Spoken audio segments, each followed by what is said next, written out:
Langit mendung menggantung di atas pasar tradisional Ciburuh. Suasana pagi yang biasanya riuh oleh suara pedagang dan pembeli hari itu terasa lebih sunyi, seolah udara pun menahan napas. Di sudut pasar, di bawah tenda lusuh berwarna biru, seorang lelaki tua duduk bersila di belakang gerobak gorengan yang mengepulkan aroma minyak panas. Dialah kakek Topan, penjual bakwan, tempe, dan cireng yang telah bertahun-tahun menjadi saksi bisu kehidupan pasar itu. Wajahnya keriput, rambutnya memutih seluruhnya, tapi sorot matanya masih tajam seperti pisau yang baru diasah. Suara langkah berat terdengar mendekat. Pedagang sekitar buru-buru menunduk, sebagian menyingkir, dan beberapa menarik kain lapak mereka seolah ingin bersembunyi. 5 orang lelaki bertubuh kekar, bertato, dan bermuka garang melangkah ke tengah pasar seperti kawanan anjing lapar. Di tengah mereka, berdiri seorang pria berkepala plontos, dengan tatapan dingin dan senyum miring yang menyebalkan, Joko Gundul, preman penguasa pasar Ciburuh. Joko berhenti di depan lapak gorengan kakek Topan. Ia menyeringai sambil menguap, seolah kedatangannya adalah rutinitas biasa yang tak perlu dibesar-besarkan. "Pagi, Kek," ucapnya sambil menepuk-nepuk dada. "Gimana dagangannya? Laris?" "Ya, bagus. Itu artinya, waktunya setor jatah mingguan, dong."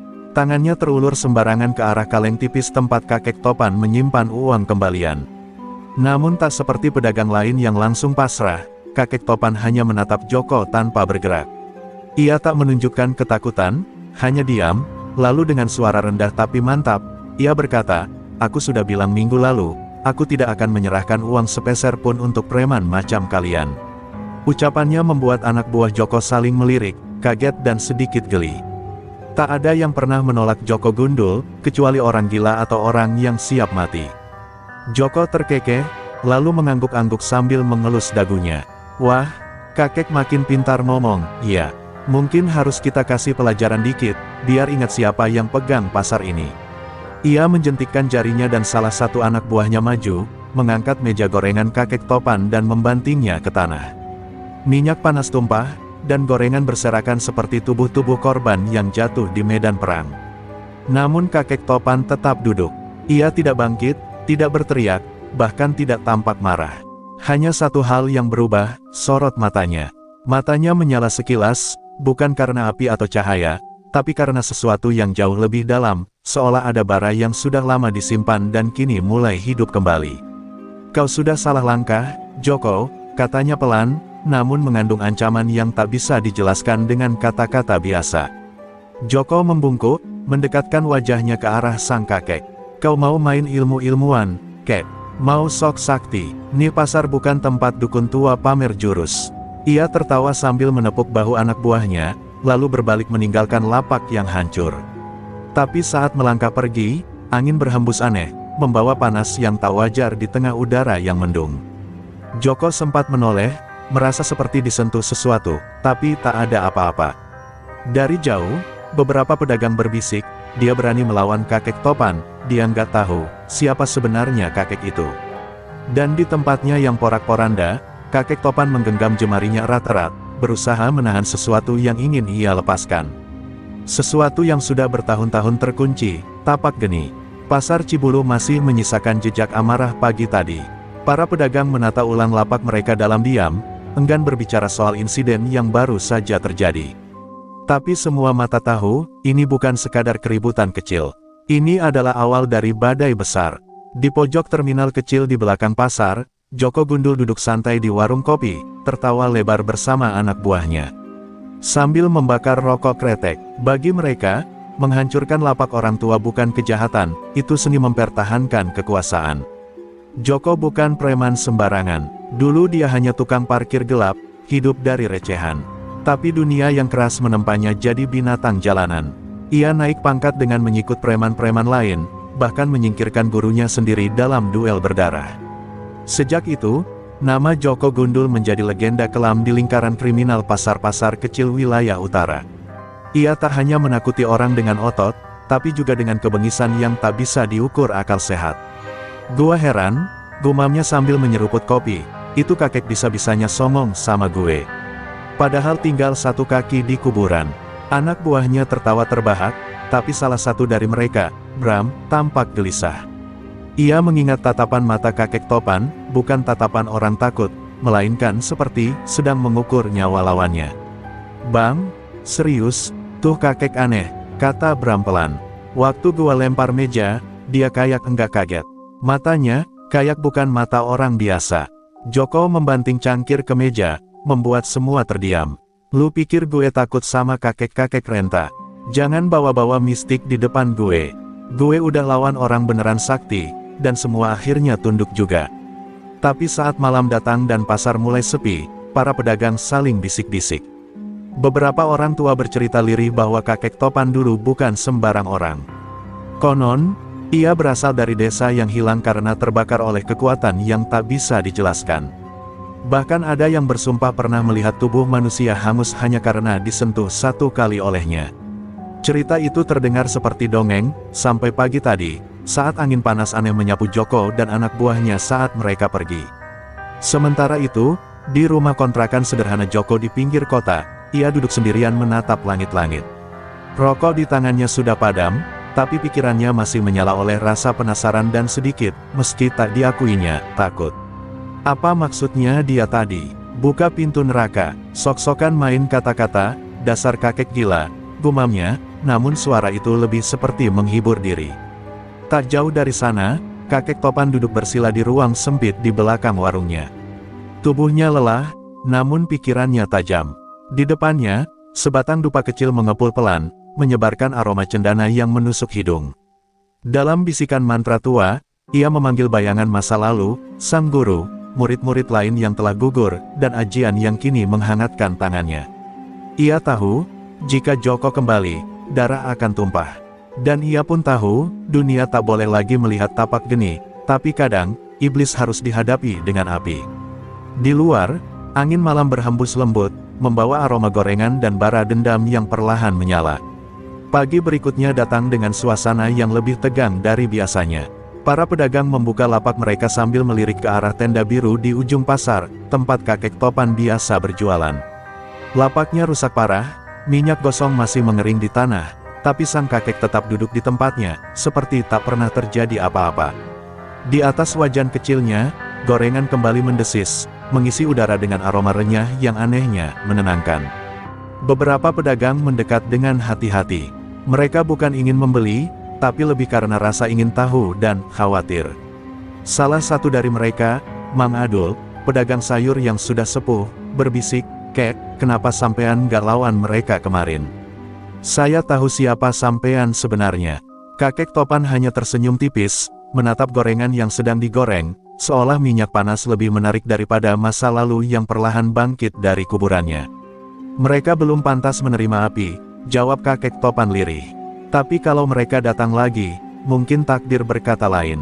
Kata-katanya sederhana, tapi cukup membuat Mang Adul merinding.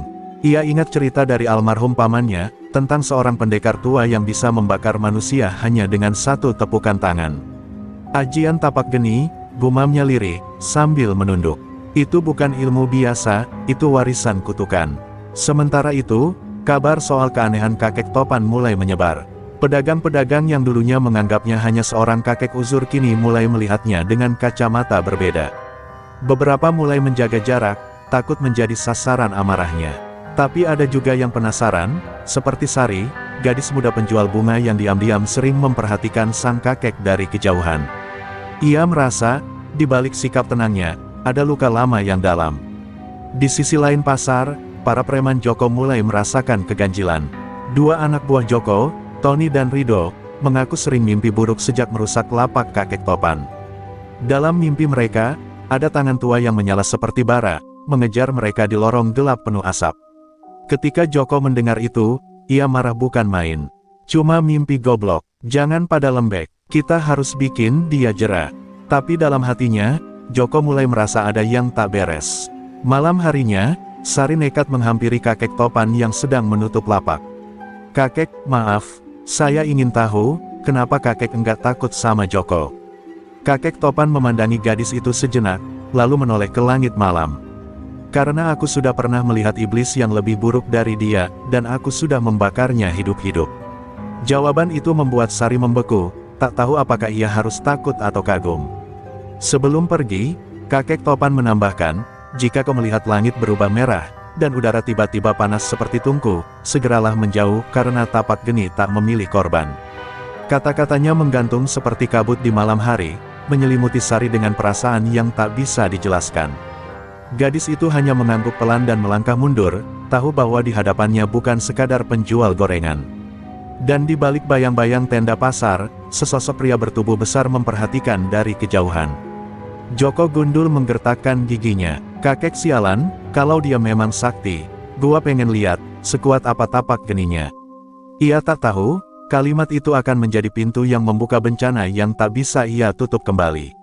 Pagi itu, langit tak segelap biasanya. Tapi udara terasa berat, seperti menyimpan sesuatu yang akan pecah. Pasar Cibulu kembali berjalan seperti biasa, namun semua orang tahu, badai belum benar-benar usai. Di ujung gang, Joko Gundul berdiri sambil menggenggam sebungkus nasi uduk. Tangannya bergetar sedikit, bukan karena lapar, tapi karena mimpi buruk semalam masih menempel seperti jelaga di pikirannya. Dalam mimpinya, ia melihat wajah kakek Topan berubah menjadi bara merah, dan tangannya menyala seperti nyala tungku. Tapi Joko bukan orang yang percaya pada mimpi. Ia lebih percaya pada kepalan tangan dan pisau. Maka siang itu, dengan dada membusung, ia kembali ke pasar bersama 4 anak buahnya. Tujuannya jelas, memberi pelajaran terakhir untuk kakek Topan. Kalau hari ini dia masih jualan, kita bakar gerobaknya. Biar dia tahu siapa raja di sini, katanya dingin. Tak ada yang menyanggah, meski raut muka anak buahnya tampak ragu. Kakek Topan memang masih di tempatnya, duduk di bawah tenda birunya yang sudah setengah robek. Tapi ada yang berbeda, tangannya yang biasa sibuk menggoreng kini menggenggam sebuah kain lusuh. Di atas kain itu, terukir lambang api dalam pola melingkar, sebuah raja kuno yang sudah tak dikenal oleh orang kebanyakan. Ketika Joko dan gerombolannya mendekat, kakek Topan tak bergeming, hanya menatap mereka seperti menatap jam pasir yang sebentar lagi habis. Masih keras kepala juga, kek. Joko meludah ke tanah, lalu menendang salah satu ember berisi adonan tempe. Kau pikir kami takut pada dongeng murahan soal ajian dan kesaktian tua? Ia tertawa, tapi tawanya terdengar hampa, seperti menertawakan bayangan sendiri. Kakek Topan tidak menjawab. Ia berdiri perlahan, mendekat 1 langkah, lalu berkata lirih namun tegas, kau terlalu banyak bicara, dan terlalu sedikit mendengar angin. Tiba-tiba angin berhembus kencang, padahal langit cerah tanpa mendung. Daun-daun beterbangan, beberapa lapak roboh karena terpaan mendadak itu. Asap dari wajan gorengan membentuk pusaran kecil, lalu lenyap.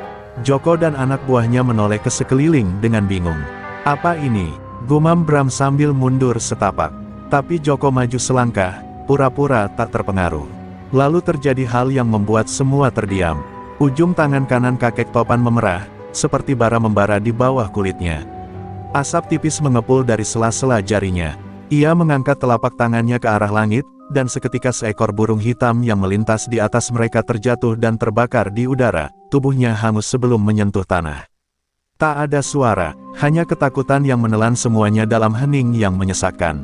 Ini baru peringatan, ujar kakek Topan sambil menurunkan tangannya. Aku masih menahan tangan ini karena aku belum ingin melihat pasar ini berubah jadi lautan api. Tatapannya menyapu ke arah Joko dan para anak buahnya yang kini berdiri terpaku, wajah mereka pucat seperti orang kehilangan arah. Tapi jika kau kembali membawa niat jahat, maka jangan salahkan aku jika neraka datang lebih cepat dari waktunya. Joko tak menjawab. Untuk pertama kalinya, matanya tak berani menatap langsung mata lelaki tua itu. Ia hanya memutar tubuhnya dan pergi, disusul anak buahnya tanpa sepatah kata pun. Tapi di dalam hatinya, dendam mulai berlipat. Dan dalam langkah-langkah mereka yang berat, terselip rasa takut yang tak bisa mereka buang. Mereka sudah melihatnya, tapak geni bukan legenda.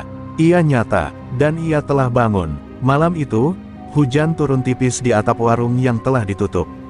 Di dalamnya, kakek Topan duduk sendiri dalam hening. Tangannya menggenggam raja tua yang tadi siang sempat ia buka di hadapan Joko. Di matanya terpantul cahaya lampu temaram, tapi pikirannya tidak di sini. Ia tenggelam ke masa lalu, ke tahun-tahun yang telah lama ia kubur dalam-dalam. Tahun di mana dunia belum mengenalnya sebagai penjual gorengan, melainkan sebagai Bayu Tapak Geni, pewaris ilmu yang hanya diturunkan pada 1 orang dalam tiap generasi. Dulu, Ia adalah pemuda tangguh yang berguru di lereng Gunung Kendalisada, tempat para pengemban ilmu langka menyepi dari hiruk-pikuk dunia.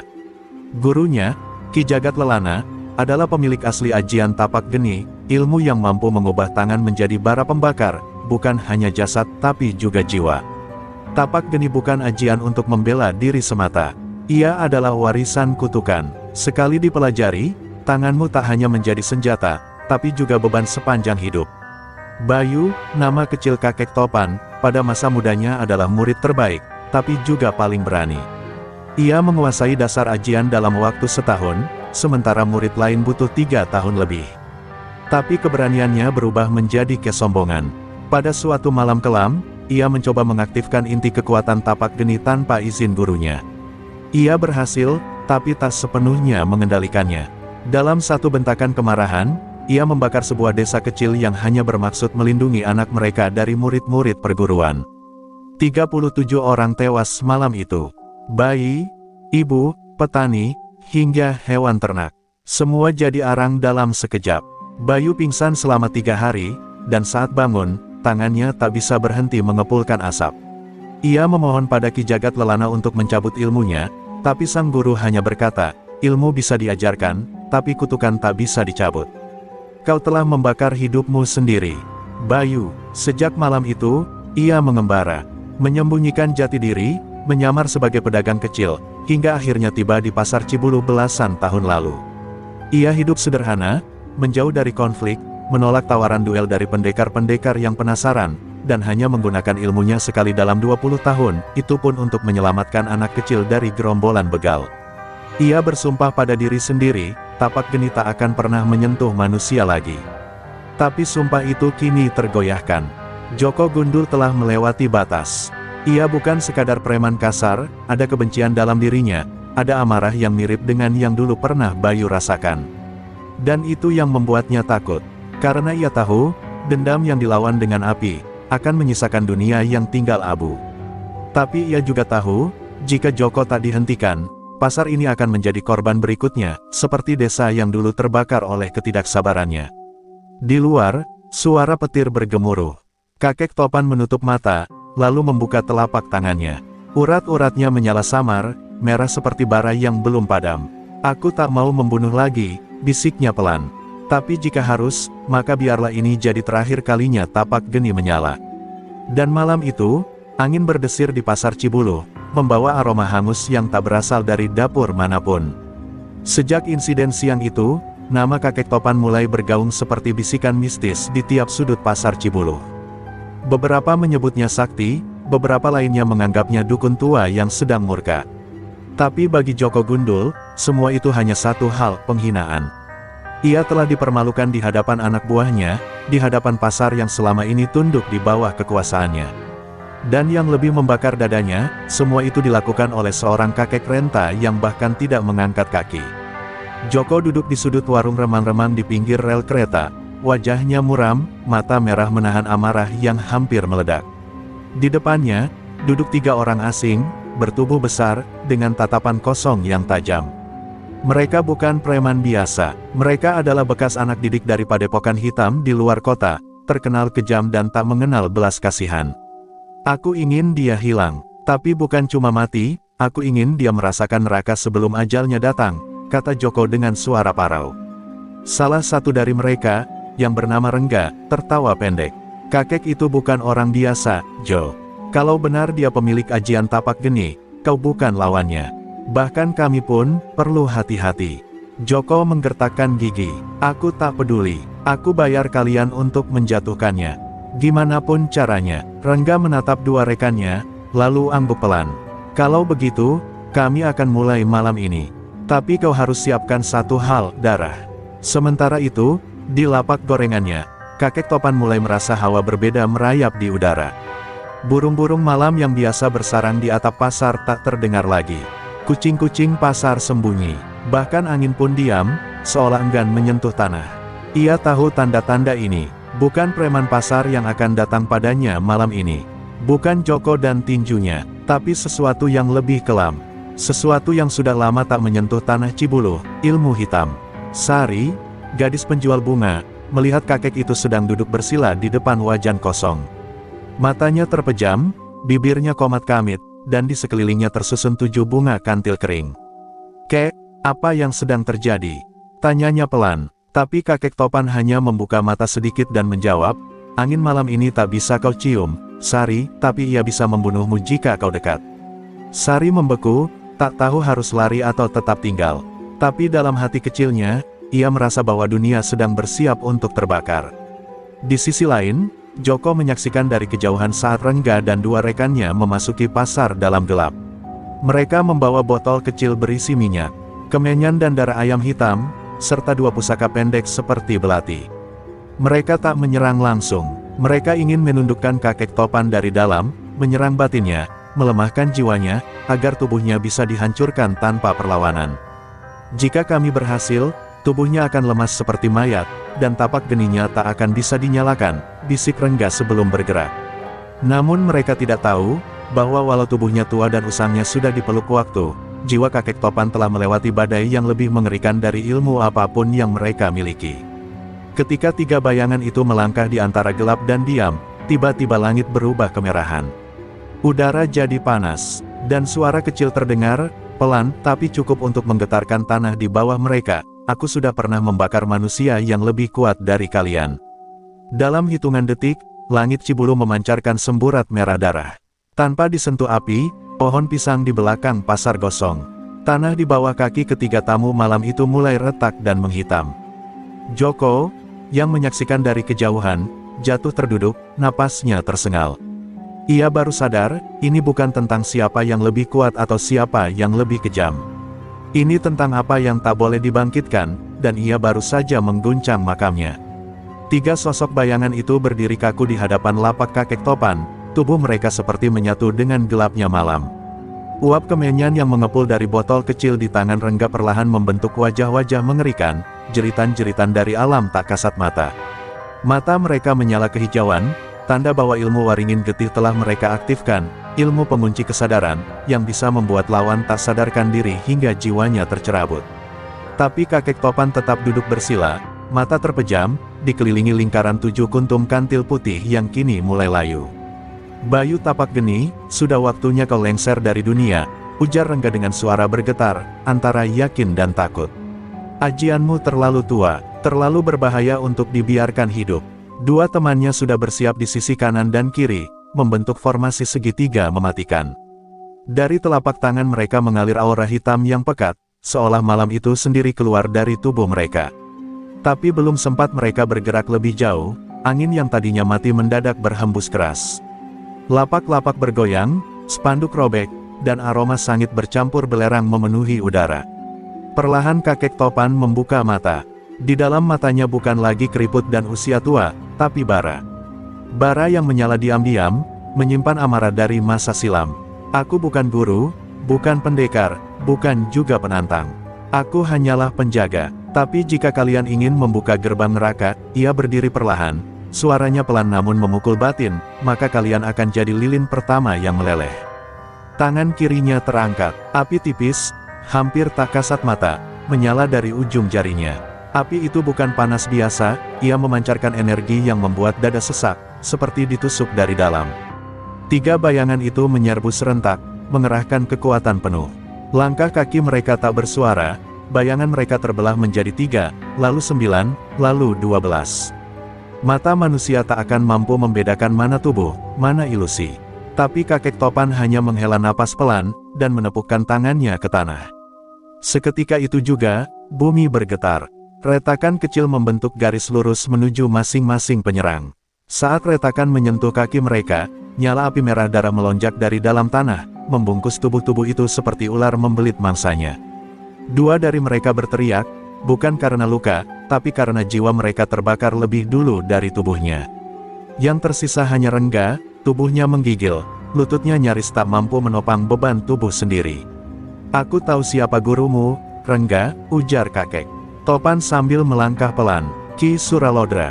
Dulu, ia saudara seperguruan guruku. Tapi ia memilih jalan yang membuat murid-muridnya haus darah. Kini lihat, kau dikirim seperti binatang, hanya untuk mati tanpa nama." Rengga berusaha mundur, Tapi api di sekelilingnya membentuk lingkaran yang memenjarakan langkahnya.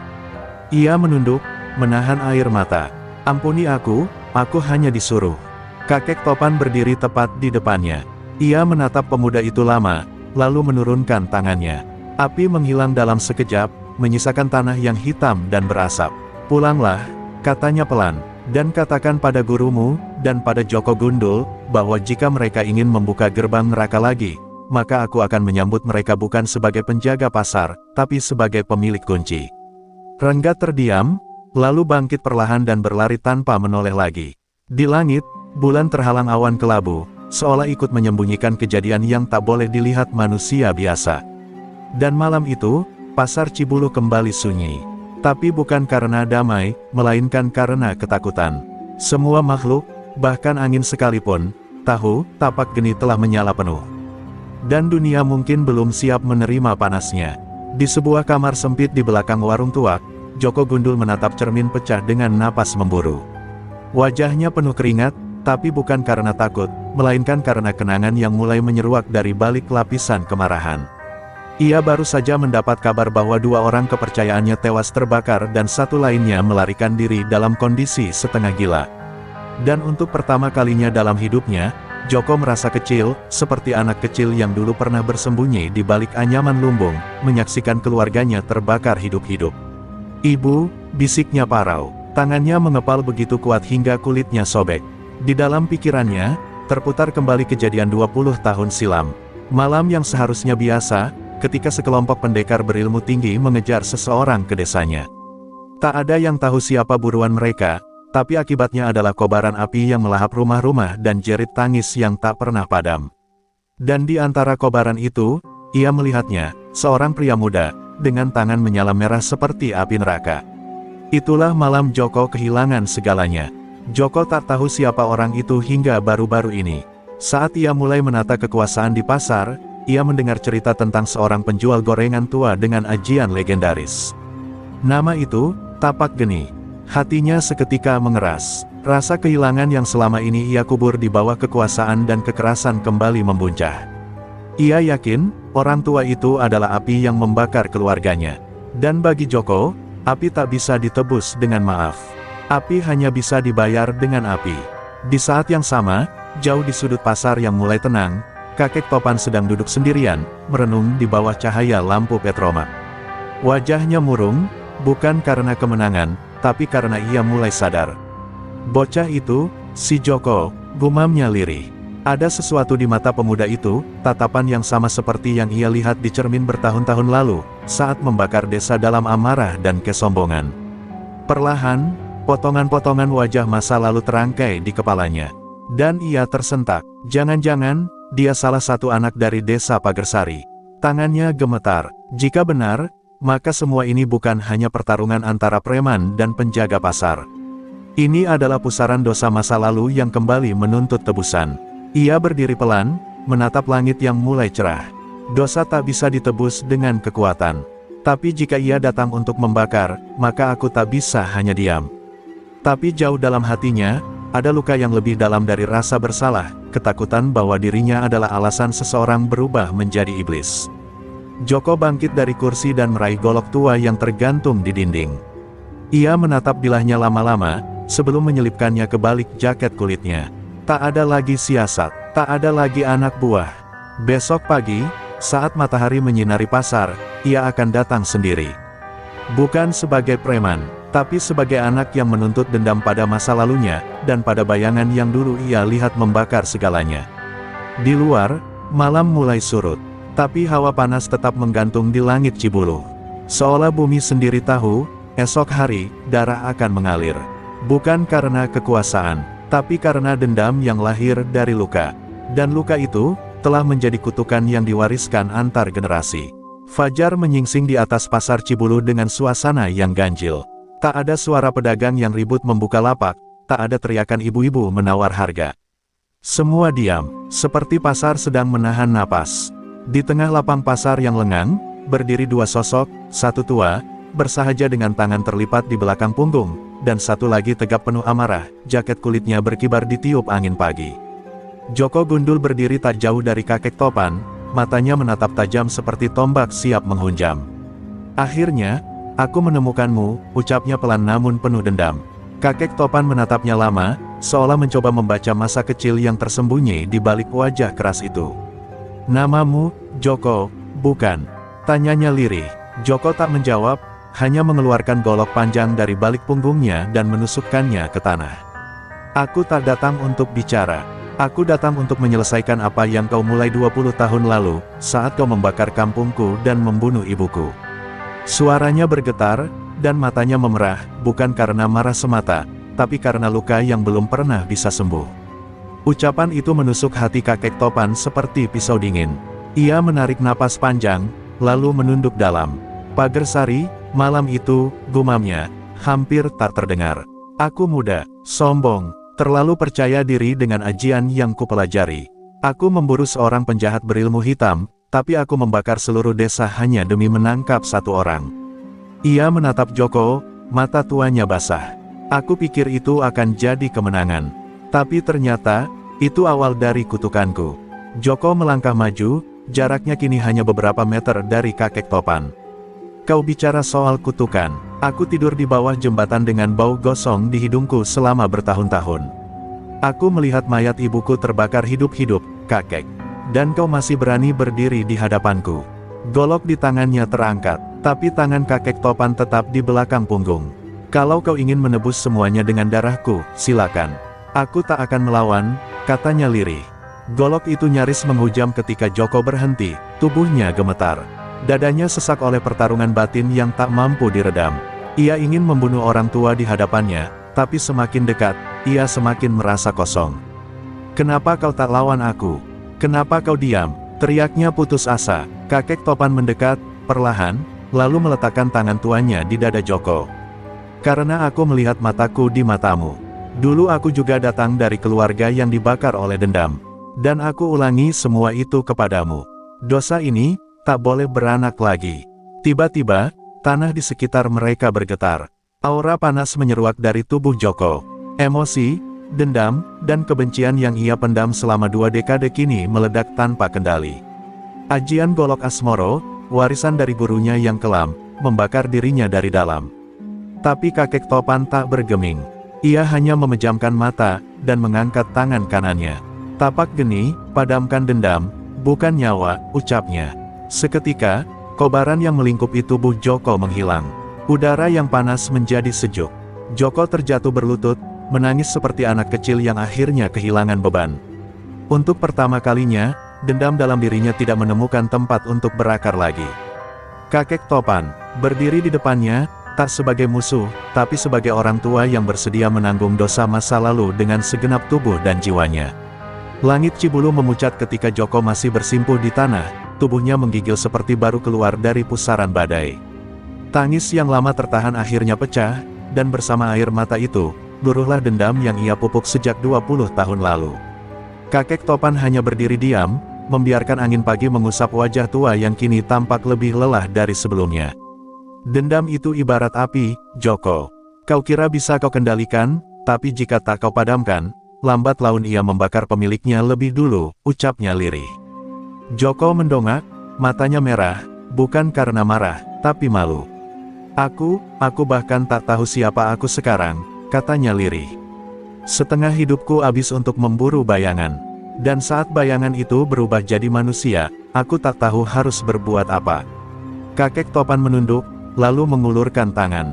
Joko ragu sejenak, tapi akhirnya menggenggam tangan keriput itu, genggaman 2 generasi yang sama-sama tersesat dalam luka. Namun di kejauhan, dari balik reruntuhan warung tua tempat anak buah Joko biasa berkumpul, seorang lelaki tua berjubah hitam berdiri mengawasi.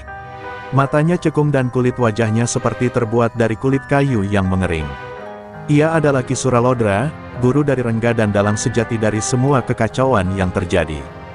Dengan suara seperti dengusan ular, ia bergumam, "Bayu Tapak Geni, kau masih hidup, dan kau berhasil menjinakkan muridku." Senyum tipis menghiasi wajah keriputnya, tapi bukan senyum kemenangan, melainkan permulaan dari rencana yang lebih kelam. Malam itu, di dalam gua tua di kaki Gunung Tilu, Ki Suralodra memulai ritual pemanggilan. Ia menancapkan 3 batang keris ke tanah yang telah ditaburi darah kambing hitam. Ruru pengikutku yang telah terbakar, dengarlah panggilanku. Aku buka pintu antara dua dunia. Hidupkan kembali dendam, dan jadilah tubuh-tubuh baru. Udara berdesis, dan tanah menggeliat seolah bernyawa. Raga Rengga yang sekarat di pojok gua mulai bergerak, dengan mata yang kini sepenuhnya hitam. Sementara itu, kakek Topan dan Joko duduk di pelataran pasar yang perlahan mulai ramai. Pedagang mulai membuka lapak, bingung melihat ketua preman duduk berdua dengan penjual gorengan. "Kau ingin mengubah hidupmu?" tanya kakek Topan sambil menyodorkan sebungkus gorengan. Joko tersenyum pahit. "Apa ada tempat untuk orang sepertiku?" Kakek Topan menatapnya. "Selalu ada tempat untuk orang yang ingin memperbaiki kesalahan. Tapi kau harus cepat. Aku rasa, badai belum benar-benar berlalu." Dan benar, saat malam kembali menyelimuti pasar, seekor burung gagak hitam mendarat di papan nama warung gorengan. Burung itu tak biasa, mata kirinya merah menyala. Ia menatap ke arah kakek Topan yang sedang membereskan dagangan, lalu terbang meninggalkan bulu yang langsung terbakar begitu menyentuh tanah. Kakek Topan merasakannya, hawa kematian dari arah utara. "Ki Suralodra, kau masih bermain api." Joko berdiri di belakangnya, kini mengenakan pakaian sederhana. "Tak ada lagi jaket kulit, tak ada lagi golok. Aku tak punya ajian, tak punya ilmu. Tapi kalau kau izinkan, aku ingin belajar. Bukan untuk membalas, tapi untuk menjaga." Kakek Topan menatapnya dalam diam, lalu mengangguk. "Kalau begitu, kita mulai besok, sebelum api lama membakar semuanya kembali." Di kaki Gunung Tilu, kabut tak pernah benar-benar pergi. Kabut itu bukan uap biasa, ia mengandung bisikan, kenangan, dan dendam dari mereka yang mati tak wajar. Di tengah kabut itulah terletak sebuah gua yang sudah ratusan tahun tertutup, namun kini terbuka kembali oleh kekuatan hitam. Di dalamnya, cahaya merah darah berdenyut dari sela-sela batu, seperti nadi dari jantung bumi yang sedang bangkit dari tidur panjangnya. Dan di sanalah, Ki Suralodra berdiri, diapit oleh 3 bayangan tubuh yang belum sepenuhnya manusia. Rengga, anak buah Joko yang dulu terbakar oleh ajian tapak geni, kini berdiri kembali. Tapi tubuhnya tak lagi milik manusia biasa. Kulitnya kelam seperti arang, dan matanya seperti bara menyala tanpa jiwa. Di sampingnya, 2 sosok lain juga bangkit, si Ujang Lilit dan Komar Buntung, yang dulu mati mengenaskan di tangan kakek Topan. Mereka adalah prajurit bayangan yang kini menjadi wadah dari ruh-ruh gelap hasil pemanggilan Ki Suralodra. "Dengan tubuh-tubuh ini, aku akan kembalikan neraka ke atas bumi," gumamnya sambil menancapkan tongkat kayu berukir tengkorak ke tanah gua. Sambil mengatur napasnya yang berat, Ki Suralodra mengingat masa mudanya, ketika ia adalah murid satu perguruan dengan Bayu, nama asli kakek Topan. Mereka dulu sama-sama mempelajari ajian api, namun berbeda tujuan. Bayu memilih jalan penjaga, sementara Ki Suralodra memilih menjadi penguasa. Ia diusir karena mencoba menyerap ajian tapak geni ke dalam ilmu hitam pemusnah kehidupan, ajian yang ia namai sendiri sebagai Rawa Rontek Merah. Kini, setelah puluhan tahun, ia kembali, bukan untuk menantang Bayu dalam duel adu tenaga, tapi untuk membakar semua yang pernah disentuh murid bijak itu. Sementara itu, di pasar Cibuluh, kakek Topan terbangun dari tidurnya dengan peluh dingin. Mimpinya penuh bisikan, jeritan murid-murid yang dibantai, dan suara Ki Sura yang kembali memanggilnya dengan nama lamanya. "Bayu, mari kita ulangi bab terakhir kita yang belum selesai." Ia duduk diam di tikar, menatap jauh keluar jendela. Dia sudah membangunkan prajurit arang. "Aku terlalu tua untuk ini," desisnya. Namun ia tahu, kali ini ia tidak sendiri. Joko sudah mulai berlatih dasar pernapasan tenaga dalam. Meski baru seminggu, semangatnya menyala lebih dari siapapun yang pernah ia latih. Di sudut pasar yang masih sepi, Joko berlatih dalam diam. Ia belum bisa mengangkat hawa panas dari telapak tangannya, tapi ia sudah bisa merasakan pergerakan energi. "Tenaga dalam itu seperti bara," kata kakek Topan kemarin. "Jangan buru-buru membakarnya, rasakan dulu hangatnya." Tapi hari ini, latihan terganggu oleh kabar buruk. Beberapa warga di desa sebelah ditemukan terbakar. Matanya kosong dan tubuh mereka hangus seperti dibakar dari dalam. "Ini bukan kebakaran biasa," kata seorang warga gemetar. Dan kakek Topan tahu, Ki Suralodra sudah mulai. Di malam hari, Joko duduk bersila di depan kakek itu. "Aku tahu aku belum siap. Tapi kalau kau mati sebelum mengajarkan aku jurus pamungkas itu, semuanya sia-sia," kata Joko dengan nada keras. Tapi kakek Topan hanya menatap bulan. Jurus pamungkas tak bisa diajarkan, hanya bisa diwariskan. Dan untuk mewarisi, kau harus melalui ujian api. Bukan dengan melawan musuh, tapi dengan melawan dirimu sendiri. Joko terdiam. Ia sadar, musuh terbesarnya belum tentu Suralodra, melainkan bayangan masa lalunya sendiri yang masih mengintai. Sementara itu, di dalam gua, Ki Suralodra meletakkan sesuatu di tengah lingkaran darah, potongan kain dari pasar Cibuluh yang dulu ia curi. Ia menyalakan api hitam dari ujung jarinya, dan berkata, besok malam, kita kirim salam pertama. Bukan untuk Bayu, tapi untuk rakyat kecil yang ia lindungi. Kita lihat, apakah ia masih sanggup melindungi mereka saat dunia mulai terbakar kembali. Malam di Cibuluh terasa lebih sunyi dari biasanya. Angin berhenti bertiup, dan udara begitu dingin seolah menyimpan sesuatu yang mengerikan. Di tengah pasar yang gelap, hanya satu warung yang masih menyala, warung gorengan milik kakek Topan. Di dalamnya, Joko duduk bersila, tubuhnya bergetar bukan karena takut, tapi karena hawa panas yang muncul dari dalam dirinya. Kakek Topan berdiri di hadapannya dengan mata tajam. Sekarang kau akan memasuki ujian api, katanya pelan. Tutup matamu, biarkan dirimu masuk ke dalam ruang antara jiwa dan raga.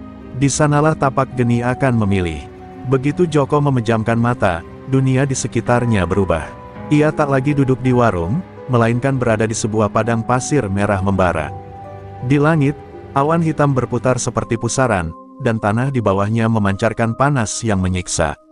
Tiba-tiba, dari kejauhan, muncul bayangan dirinya sendiri, Joko kecil, kotor, kurus, penuh luka. Anak itu menatapnya dengan mata penuh kemarahan.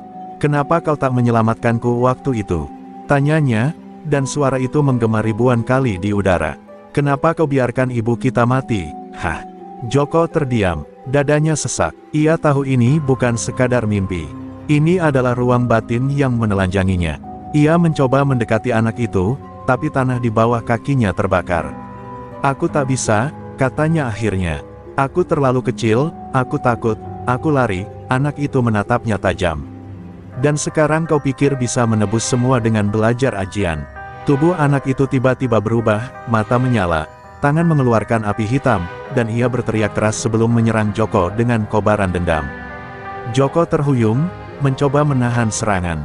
Tapi setiap api yang menyambar bukan hanya membakar tubuhnya, melainkan juga membuka kembali luka yang selama ini ia pendam. Ia melihat bayangan ibunya, terbakar di dalam gubuk. Ia melihat dirinya sendiri menangis di antara abu. Ia melihat tangannya sendiri, yang dulu pernah mencuri, memukul, dan menindas demi bertahan hidup. Aku bukan pahlawan, desis Joko di tengah kobaran. Aku bukan orang baik, tapi aku ingin berubah. Aku ingin jadi perisai, bukan pedang. Saat kata-kata itu meluncur dari bibirnya, api di sekelilingnya mulai berubah warna, dari hitam menjadi merah keemasan. Joko berdiri kembali, matanya menyala. Kalau aku harus bertarung, aku akan bertarung bukan untuk menebus, tapi untuk mencegah orang lain terluka seperti aku. Ia menerjang sosok anak kecil itu, dan saat keduanya bertabrakan, ledakan cahaya membelah langit padang jiwa itu. Seketika, semuanya menjadi putih. Joko terbangun dengan napas terengah-engah. Tubuhnya basah oleh keringat, tapi telapak tangannya kini memancarkan cahaya merah hangat. Kakek Topan tersenyum kecil. Kau lulus, katanya pelan. Tapak geni tidak diwariskan kepada mereka yang kuat, tapi kepada mereka yang mampu memaafkan luka terdalamnya. Joko menatap tangannya sendiri, masih tak percaya. Untuk pertama kalinya, ia merasa tubuh dan jiwanya bersatu. Tapi tak ada waktu bersantai. Dari arah utara, terlihat asap membumbung tinggi. Seorang warga datang berlari, napasnya mos-mosan. Desa Cilengkrang terbakar, tapi bukan api biasa, Pak. Api itu hidup, memburu orang. Kakek Topan berdiri, wajahnya tegang. Suralodra sudah mulai. Ia menatap Joko. Waktumu berlatih sudah habis. Kini waktunya bertarung. Bukan hanya dengan tenaga, tapi dengan hati yang telah ditempa. Joko mengangguk pelan. Dendam yang dulu membuatnya lemah kini telah berubah menjadi tekad yang membara. Api itu kini miliknya, bukan untuk membakar, tetapi untuk melindungi. Dan untuk pertama kalinya, tapak geni kembali menyala dalam wujud yang paling utuh, bukan sebagai senjata, tapi sebagai harapan. Langit Cilengkrang berubah merah, bukan karena matahari terbenam, tapi karena api yang menari liar di antara rumah-rumah penduduk. Teriakan dan tangisan menggema, membelah malam yang seharusnya damai. Api itu bukan berasal dari kebocoran gas atau pembakaran liar, api itu seperti hidup, melompat dari atap ke atap, memburu manusia seperti makhluk buas. Di tengah kekacauan, 3 sosok berdiri di ujung jalan desa, Rengga, Ujang Lilit, dan Komar Buntung, tapi tubuh mereka kini bukan manusia biasa, melainkan wadah bagi roh gelap Ki Suralodra. Kakek, Topan dan Joko tiba tepat saat satu rumah roboh dengan suara gemuruh. Joko ingin segera menerjang, tapi tangan kakek Topan menahannya. Jangan gegabah, ini bukan lawan biasa. Mereka tidak hanya membawa tenaga dalam, tapi juga dendam yang tak sempat disucikan. Joko mengangguk, tangannya mengepal, dan dari celah jemarinya, api merah kemasan menyala lembut. Aku siap, katanya pelan, meski jantungnya berdegup kencang. Ia belum pernah membunuh, dan ini bukan sekadar pertarungan fisik, ini pertarungan jiwa. Rengga melangkah maju, tubuhnya penuh luka gosong tapi matanya bersinar gelap. Bayu, kau pikir bisa menghentikan kami hanya dengan satu murid baru? Ia tertawa, dan tawa itu menyebar seperti gelombang suara dari liang kubur. Tanpa aba-aba, Ujang Lilit melemparkan gelombang api hitam ke arah mereka. Joko maju cepat, menangkis serangan itu dengan telapak tangan yang kini bersinar terang. Benturan 2 elemen itu menimbulkan ledakan besar, menghempaskan debu ke seluruh arah. Pertarungan pun pecah. Joko beradu tenaga dengan Rengga di tengah lapangan desa, pukulan mereka saling menyambar seperti petir melawan gunung berapi. Setiap pukulan Joko kini mengandung kehangatan, bukan panas untuk membakar, tapi panas untuk menetralisir. Ia bukan lagi preman kasar, tapi penjaga. Rengga semakin frustrasi karena setiap serangan dibalas dengan ketenangan. Kau berubah, Joko. Dulu kau seperti aku, bentaknya. Tapi Joko menjawab dengan satu sabetan api yang membelah udara dan menjatuhkan Rengga ke tanah. Di sisi lain, kakek Topan menghadapi 2 sosok arang sekaligus. Tubuhnya yang renta tampak kontras dibanding musuhnya yang buas, tapi saat ia meletakkan telapak tangan ke tanah, bumi bergetar. Api menyembur dari pori-pori tanah dan membentuk lingkaran pelindung. Kalian murid yang sesat, roh kalian tak seharusnya kembali ke dunia, katanya lirih. Dengan satu hentakan kaki, kobaran api membentuk naga menyala yang menyapu tubuh Ujang dan Komar. Mereka menjerit, jeritan bukan manusia, tapi jeritan jiwa-jiwa yang tak sempat tenang. Warga desa yang selamat mulai keluar dari persembunyian. Mereka menatap sosok tua dan seorang pemuda yang kini berdiri di tengah lapangan, dikelilingi oleh api yang mulai padam. Sebagian menangis, sebagian berdoa. Mereka tahu, yang melindungi mereka bukan polisi atau tentara, tapi 2 orang yang datang dari masa lalu yang kelam, untuk menyucikan masa depan yang nyaris dibakar. Namun di kejauhan, di atas tebing berbatu yang menghadap ke desa, Ki Suralodra berdiri menyaksikan semua. Ia tak marah, ia tersenyum. Bagus, bagus, kakek tua itu masih kuat. Tapi dia lupa satu hal, gumamnya sambil memegang kendi kecil berisi darah. Tapak geni hanya bisa membakar yang nyata. Tapi aku akan membawa musuh dari yang tak terlihat. Mari kita buka gerbang asap hitam, dan kita lihat apakah mereka masih bisa melindungi siapapun saat neraka turun ke bumi. Kakek Topan menatap langit yang mulai berubah kelabu, dan tubuhnya sedikit gemetar. Ia tahu ini baru awal. Joko, katanya tanpa menoleh, perjalanan kita belum selesai. Dan musuh kita, belum menunjukkan wajah aslinya. Di malam yang sunyi setelah kobaran api padam di Cilengkrang, langit mendadak berubah. Awan mendung berputar seperti pusaran raksasa, membentuk lingkaran kelabu pekat yang berdenyut pelan. Di tengahnya, titik hitam muncul, membesar perlahan seperti luka terbuka di langit. Ki Suralodra berdiri di puncak tebing, jubahnya berkibar liar oleh angin kotor yang berhembus dari arah gerbang itu.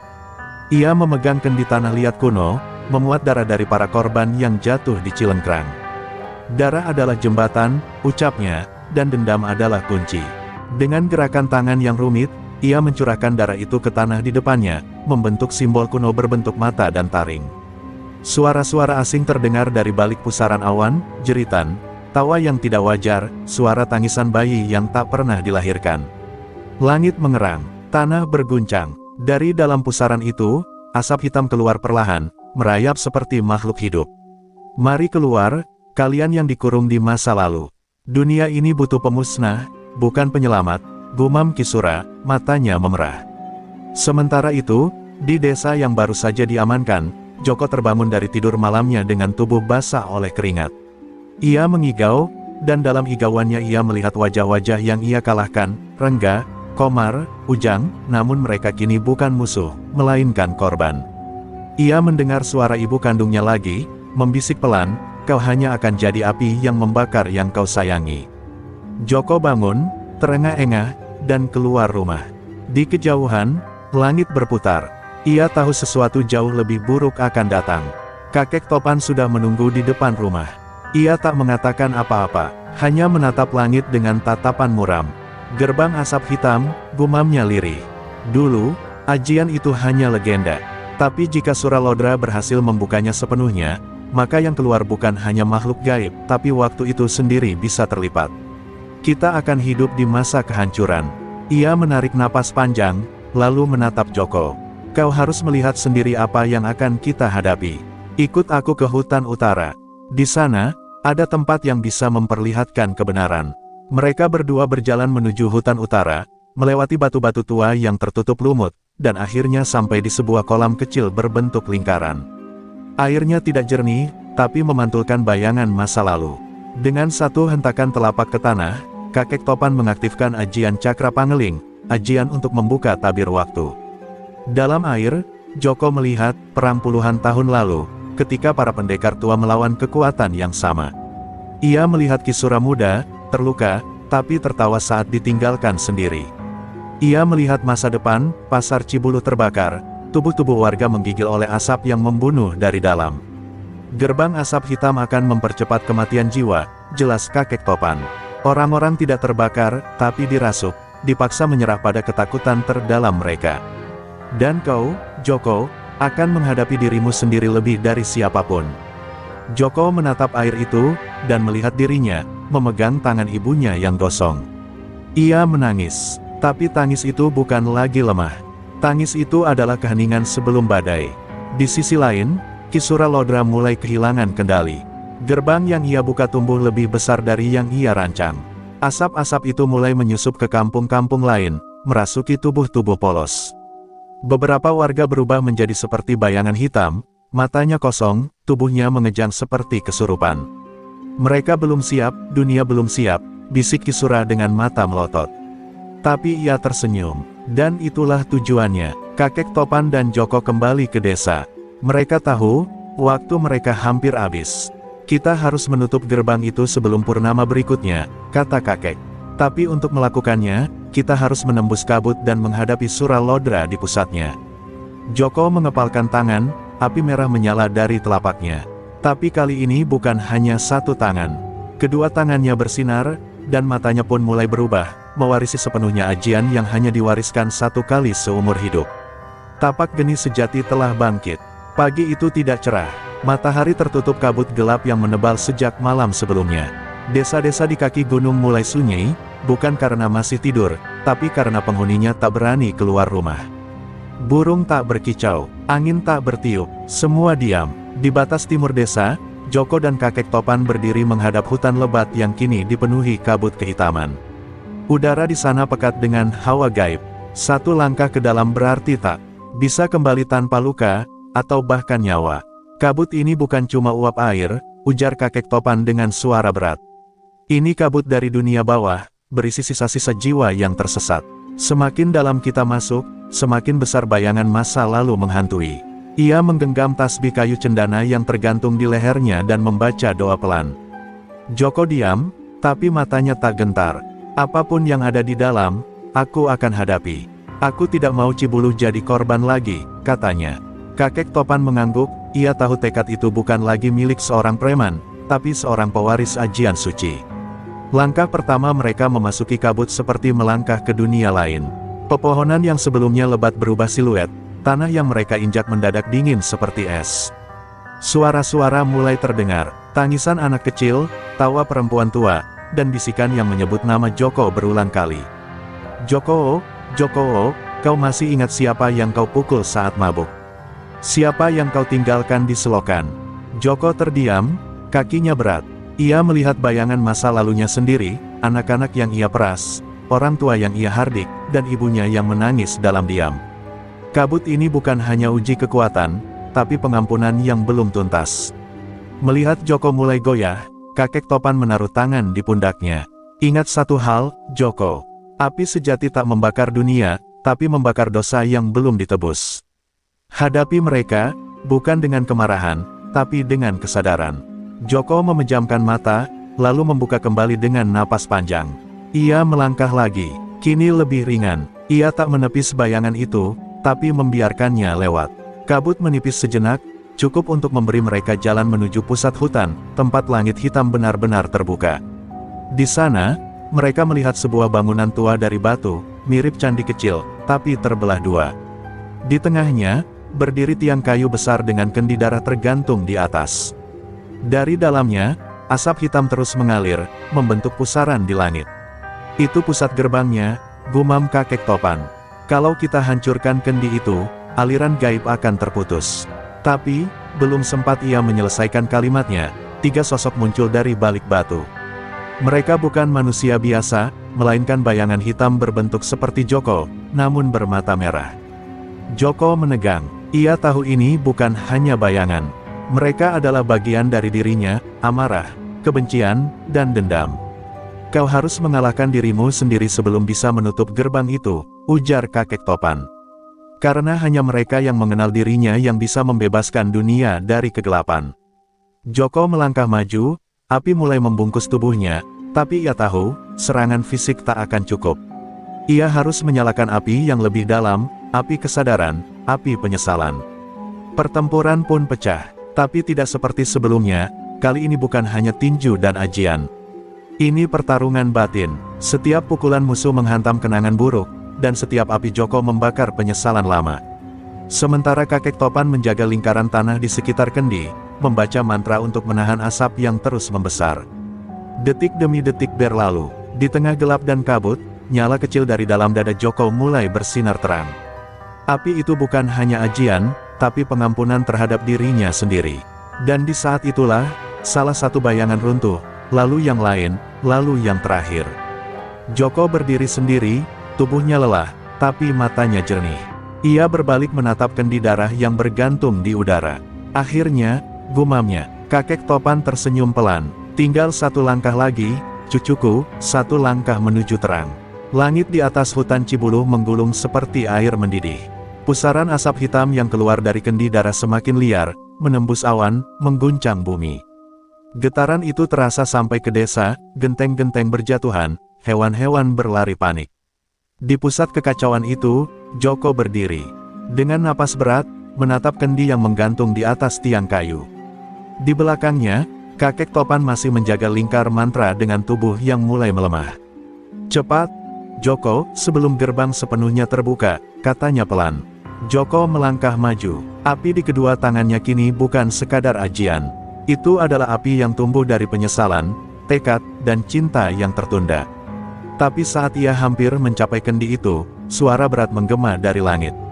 Ki Suralodra muncul, tubuhnya seperti menyatu dengan kabut. Matanya menyala, dan suaranya menggelegar seperti petir. Kau pikir kau bisa menghentikanku? Aku bukan sekadar manusia, aku warisan dari luka dan kebencian dunia. Dengan satu hentakan, Ki Sura menurunkan petir hitam ke arah Joko. Namun Joko menangkisnya dengan kedua tangannya, api merah dan biru berputar melawan kilat kegelapan. Tubuhnya terhempas beberapa langkah, namun ia bangkit lagi. Kau benar, Sura, katanya sambil berdiri. Kau warisan kebencian, tapi aku warisan dari mereka yang mencoba memaafkan, walau luka mereka tak pernah hilang. Suara itu menggetarkan bumi, bahkan kabut hitam bergelombang, gentar. Ki Sura melompat, menyerang dengan cakarnya yang memanjang seperti besi panas. Joko menghindar, dan pertempuran hebat pun pecah di tengah pusaran kabut. Serangan demi serangan meledak di antara mereka, api melawan bayangan, cahaya melawan gelap. Sementara itu, kakek topan, dengan tubuh yang semakin lemah, mulai merapalkan mantra terakhir. Ajian tapak geni paripurna, bangkitlah, jadi cahaya penutup malam. Darah menetes dari mulutnya, tapi ia terus membaca, menahan agar kabut tak menyebar. Di momen kritis, Ki Sura berhasil menancapkan cakar di dada Joko. Darah memancar, tubuhnya terhempas ke tanah. Tapi dari luka itu, justru api terbesar menyala, api yang tak bisa dipadamkan. Kau telah menusuk hatiku, dan disitulah tapak geni sejati tinggal, kata Joko dengan suara pelan namun bergema. Ia bangkit sekali lagi, tubuhnya dikelilingi nyala merah keemasan, seperti mentari di dalam manusia. Ia melompat ke arah kendi, mengabaikan serangan Sura yang terakhir. Dengan satu hantaman kedua tangannya, Joko menghancurkan kendi darah. Ledakan cahaya merah membumbung ke langit, mengoyak pusaran asap. Jeritan makhluk-makhluk gaib terdengar nyaring sebelum mereka tertelan cahaya. Ki Sura berteriak terakhir kalinya sebelum tubuhnya terpecah menjadi debu yang diterbangkan angin. Gerbang hitam itu runtuh, tertutup selamanya. Hutan kembali sunyi, langit menjadi biru, kabut menghilang. Joko jatuh berlutut, tubuhnya gemetar. Di sisinya, kakek topan mendekat dengan langkah goyah. Kau berhasil, cucuku, bukan karena kekuatanmu, tapi karena kau tak lari dari siapa dirimu. Joko menatap langit, air mata mengalir perlahan. Aku bukan orang baik, tapi aku akan terus mencoba. Kakek topan tersenyum pelan. Itu yang membuatmu layak menjadi penjaga ajian tapak geni. Dari kejauhan, matahari pagi terbit perlahan, menandakan hari baru bagi Ciburuh. Dan di jalanan kecil desa, seorang penjual gorengan tua kembali membuka lapaknya. Warga berdatangan, menyapa dengan senyum lega. Tak ada yang tahu, bahwa di balik tangan keriput itu, tersimpan ajian tertua yang baru saja menyelamatkan dunia. Tapi itulah Cibuluh, tempat di mana legenda hidup berdampingan dengan harapan, dalam wujud yang tak pernah disangka-sangka.